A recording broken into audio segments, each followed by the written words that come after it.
Hello, how are you doing, my kings and queens? I'm your host, King. What I would like to talk about is if the kids give you a run for your money by giving you a hard time, whether you're dealing with the mouthy girls or even the dudes who may try to talk back to you. What do you do? There's three ways you can handle it. You could yell at them or at the class, not one on one. I tell you to really yell at them one on one, even if they are fussing at you. Even though I know it seems as if they're showing off in front of their friends and being disrespectful, but you can yell at the class to get their attention.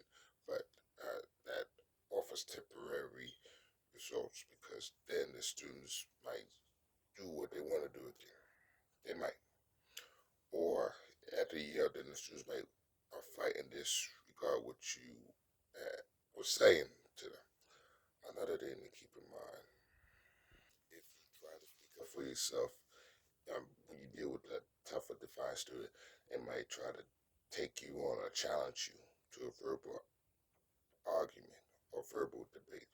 You know that student that always has something smart to say, has something witty to say, try to outwitty the teacher.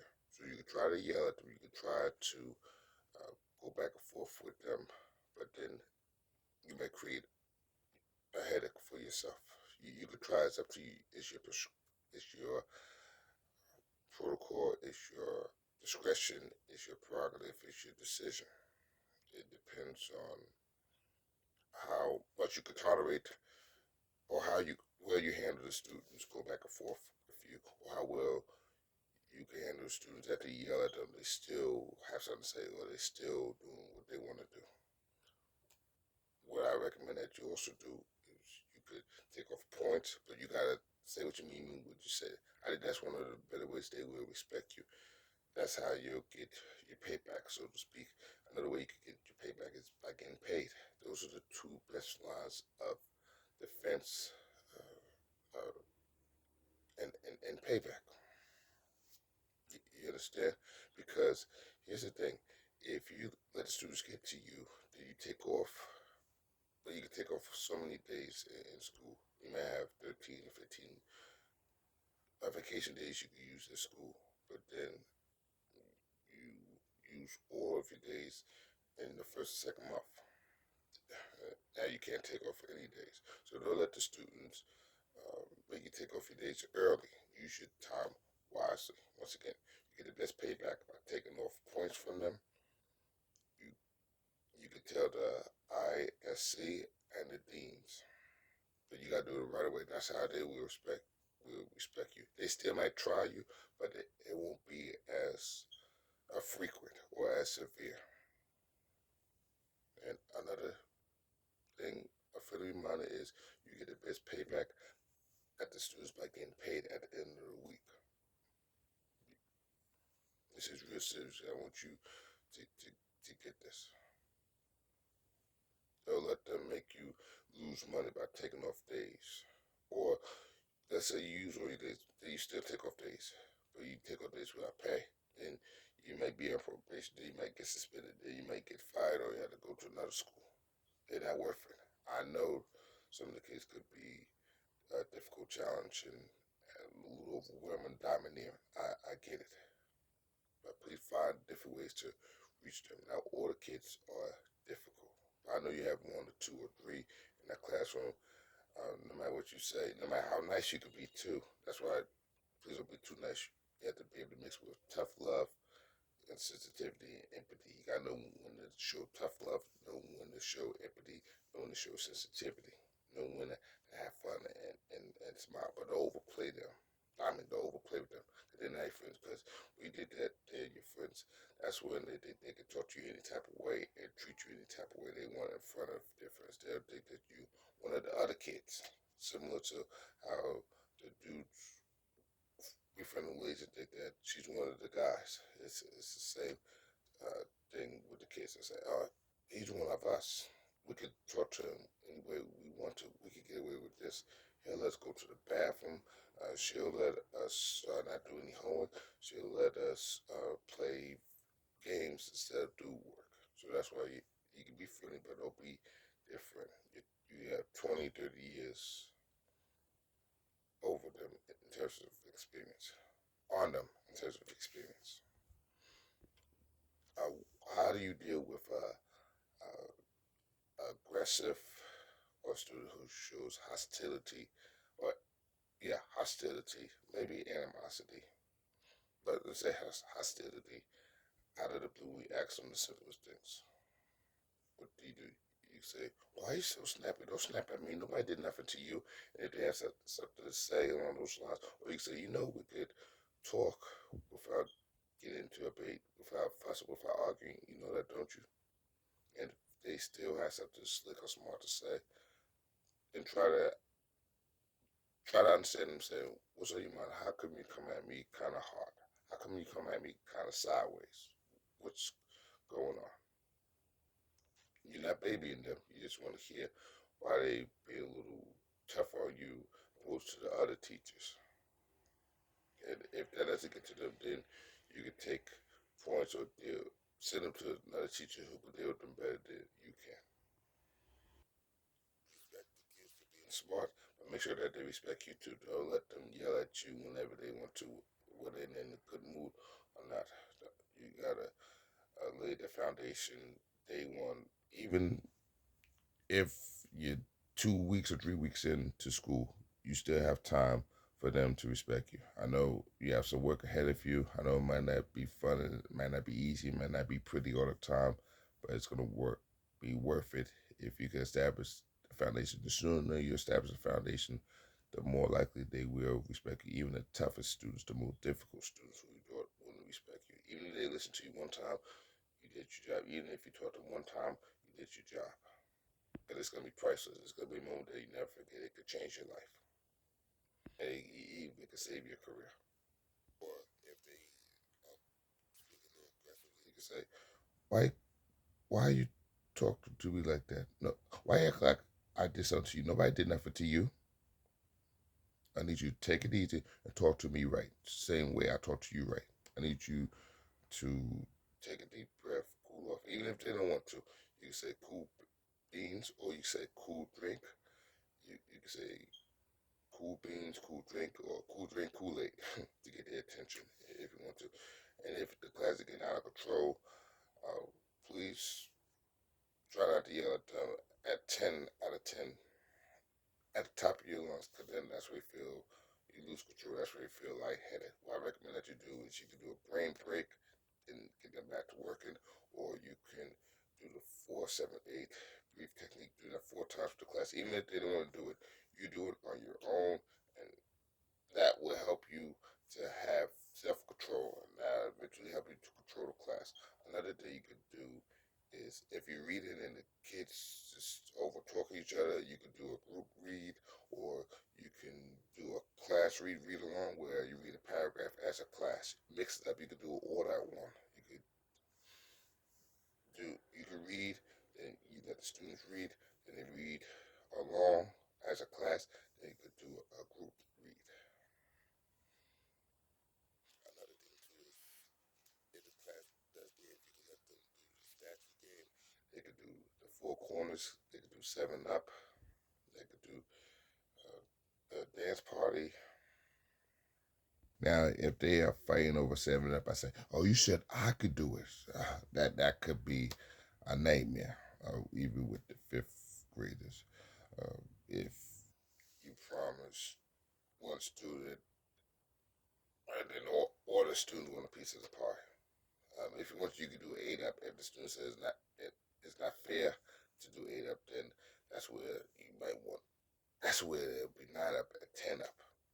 You might could pull it off to do 8 Up, but if you have picked the 7 students, then another student said, "But you said I could go." Be Beware. You could do uh, rock paper scissors. You can do any mini mighty mo. You can do the number game where they pick a number between the final two people, between the seventh picker and the eighth picker. Comes down to the final two. Oh, another thing too is it can they help you? Could it be the teacher helper? Before you get to class, you have to say no, because then everybody's gonna want to help you. You know why? The students may be on the board instead of doing their work. They may play with the time and they may start organizing things. And the fifth graders, they are smart and they mean well, but it end up being more work for you. So tell them no. You can tell them that they can be the biggest helper by listening to you do their work, and you can say, "Let's play it by ear." That's one of the best answers you can give. You can say, "Let's play it by ear. We'll see. Let's see what happens. How well the class listens. If the class listens, then you can help me out." Don't automatically tell them that they can help you, because then you get a students bombard you. You get 5 or 10 students say, "Can I do this? Can I do that?" Another thing too is when they ask you for stuff, you say, "Nope, we're not doing that. Sit down, get to work. We're doing simple stuff." Because the students may want to help you. Then you have students saying if they could play the games, um, and you get this type of behavior from teachers of the day or teachers who don't know how to. I say no to students, so that's another thing too. In order for them to respect you, you gotta have to say no a lot more than you say okay. You have to. That's how they're gonna respect you too. And if it doesn't involve yelling or going back and forth with them. So if you want them to respect you, you gotta know when to say no. So sometimes you have to say no to them 60, 70%, maybe even 80% for them to respect you. You got to be consistent with it. See, because here's the thing: you got day, one good day with the students. The next day could be rocky. The next day could be rockier. See, the students' behavior change. You got to be more consistent in the students. If you let them be more consistent than you, they got you. So see, the students' behavior change more than the students' behavior change more than the weather. So they could get you a good day to draw you in. Then the next 4 or 5 days could be rough or rocky because you put your guards down. You can't put your guards down. You got to be consistent. So you got to consistently say no. You got to consistently lay down the law, and get them 2 or 3 warnings, and don't say it anymore. Just write the name down. Don't be afraid if they say they don't care. You say, well, you don't care, but your grades will care. Your consequences will care even more. And your parents, your family will care when you get home. So keep saying you don't care. Keep on messing with me. It's not I don't care time. It's doing what we supposed to do time. When you don't care, I can't help you. When you care, I can help you more. So it's up to you. You're either gonna care or you don't care. What are you gonna do? Don't be too nice to avoid the students say they don't care, because that can backfire on you too. Don't think that being nice and giving them what they want is gonna get you free from them say they don't care, because they can still say they don't care to you. And if they do say they don't care, it is what it is. It's not what you did. It's you not giving them what they want anymore. That's why they say they don't care. That's why they've said by thinking that you always was gonna play by their rules. They got to play by your rules. But what I'm saying is, if you with the fifth grade, you gotta start hot with them. I say no by writing names down, by taking off points, by sending them to the dean, by sending them to the ISC. They'll go by their being adorable or short or munchkins or donuts. Don't go by that. They'll eat you up. So the same way you do with the fifth graders, that's how you treat the eighth graders, the sixth graders, the seventh graders. So maybe God's starting you with the fifth graders now. You get real good with them and discipline them, then you can discipline the sixth, seventh, eighth graders. You can make it with the fifth graders, you can make it with the eighth graders. You can make it with um, middle school. That's the sixth, seventh grades because they're in the middle. They're the hub, they're the fifth of the middle school. But don't think that you're a bad person if the kids are talking back to you or talking or yelling at you or say they don't care or trying to curse at you or call you names. You make an example of them. You send them to the disciplinarian, call security if you have to.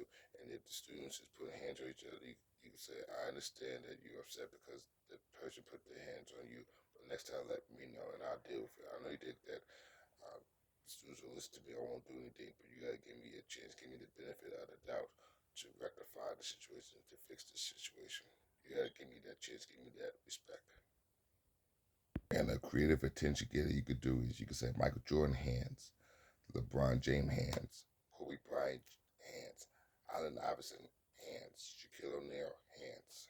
And it'll help you if you had a basketball too. And then you could let the students who behave do the type of icebreaker. You could let it be even a game, an icebreaker game, the Michael Jordan the basketball icebreaker game to break the ice. You can do this during morning meeting with your scholars or during dismissal time with your scholars to break the ice, if you will.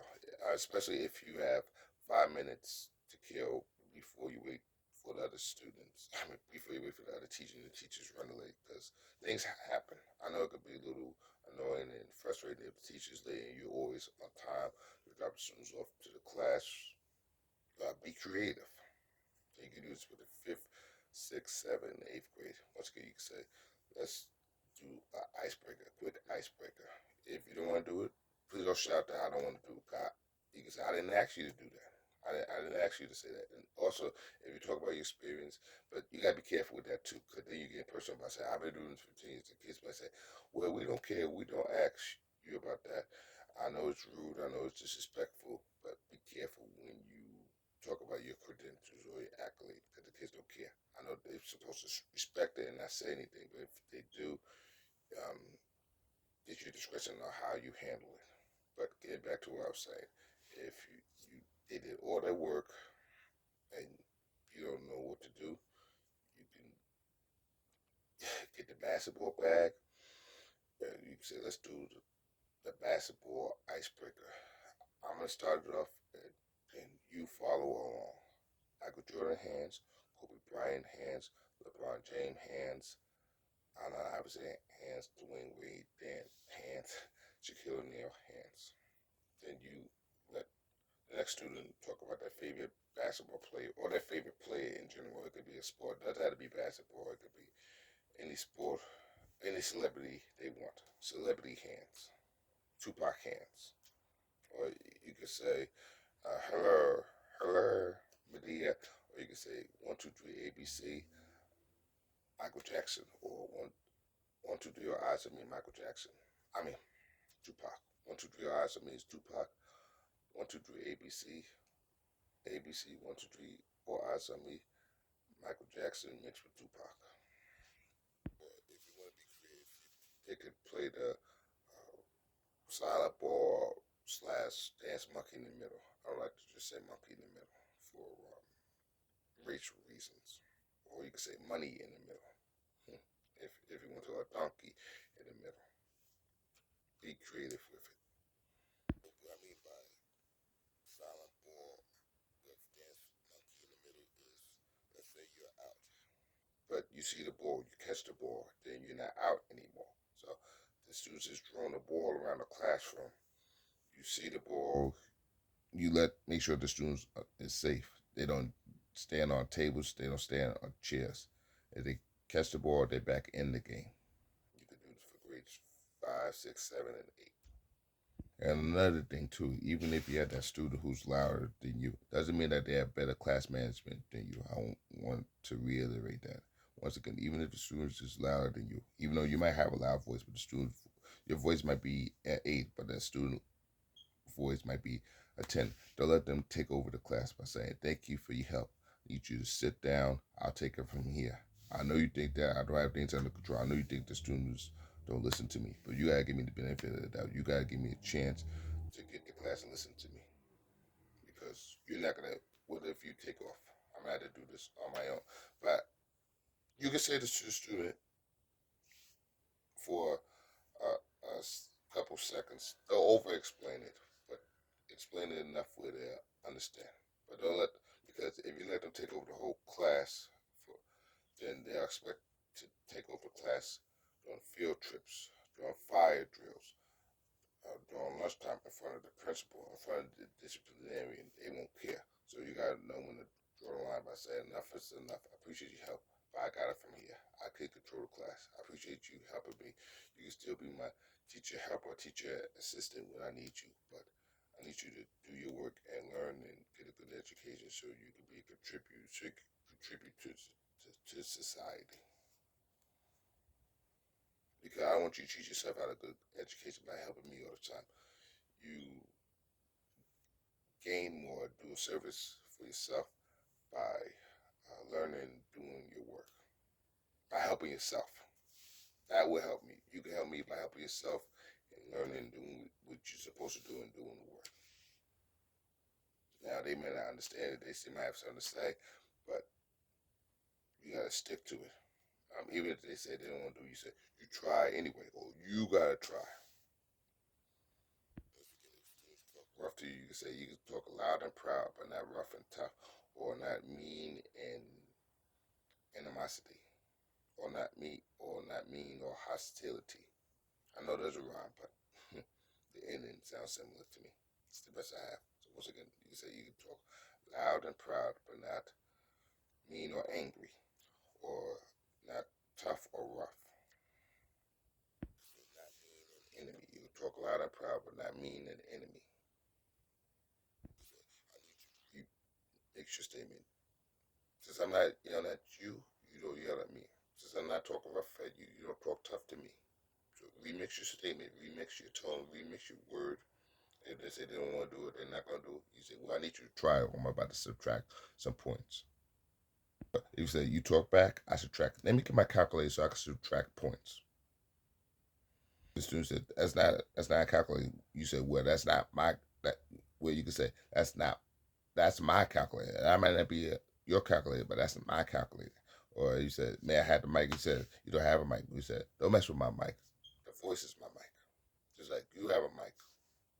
You all have a mic. And if they still say something, don't get upset, don't get frustrated. You can say who, ooh-ah, woo-sa. That could be another teaching. I'm giving you a lot of nuggets. Are you taking notes?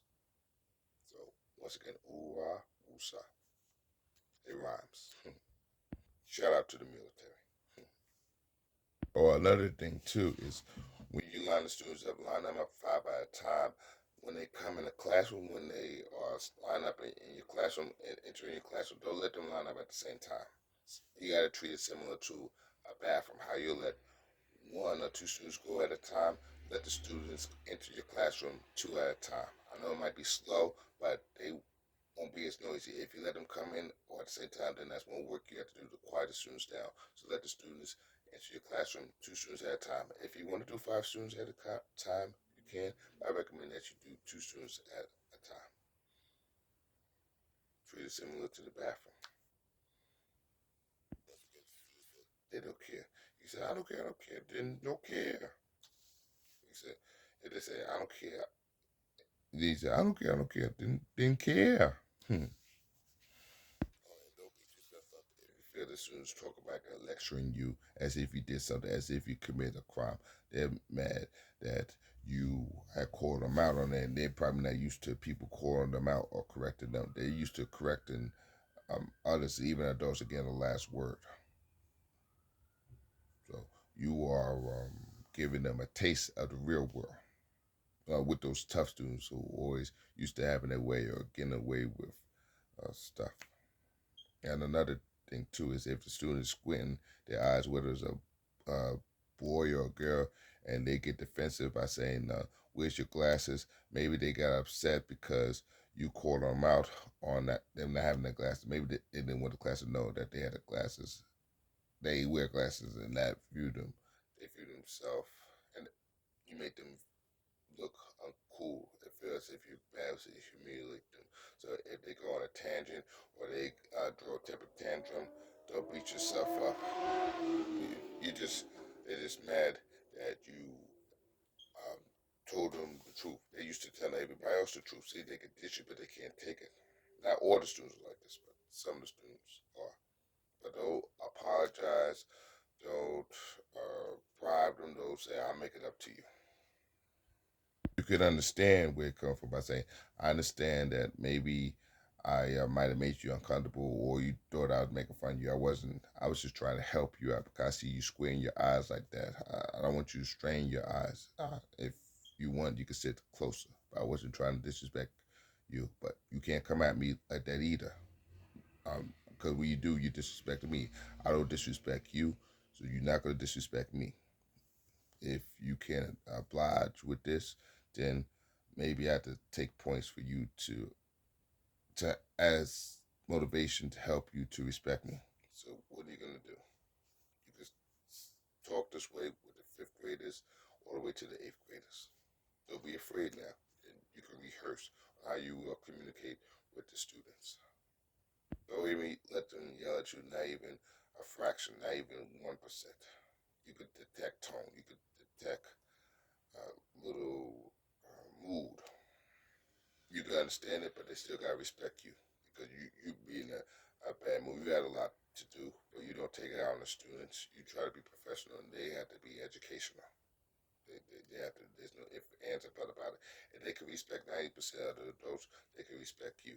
They'll let them respect who they want to respect. They'll let you be the last on the list that they respect. They'll let them use you as a puncher bag.